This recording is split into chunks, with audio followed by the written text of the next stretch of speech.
Oluvannyuma lw'omukyala Full-Figure Muyite Jennifer Nakangubi okubwa feesi n'ebeera nga yonna ewulubira, yagezezzaako okubeera nga agenda ku poliisi n'abeera nga ayanjula ensonga ye n'abeera nga era aloopa.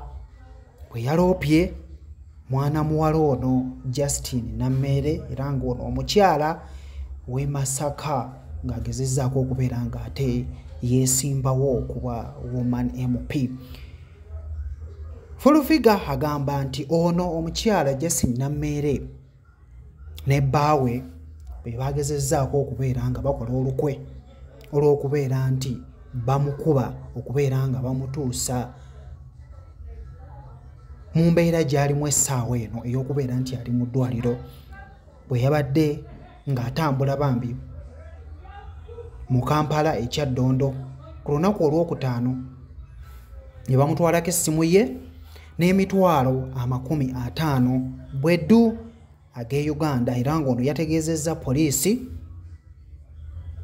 n'ebeera ng'ate eyongera okubeera nti enoonyereza byonna buli kimu kyagezezzaako okubeera nga kirikoodingibwa ne bwe baamukubidde ne babeera nga batuukawo ne vidiyo n'ebeera nga efunibwa era poliisi egezaako okubeera nga enoonya ababiri bano okuli Nammere ne omusajja oyo bbaawe babeere nga bavunaanwa olw'okubeera nti bakuba omuntu olw'okubeera nti aboogerako kyenyinza okugamba nti kibi naye ate era balina okubeera nga bavunaanwa.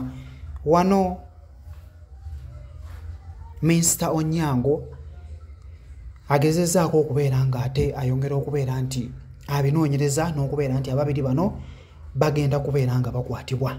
Kojja Ntambye Ssemuto byo byennyinza okubeera nga ate nkutuusaako. Subscribe nga byonna bikyajja nja kubeera nga mbikutuusaako mu maaso awo.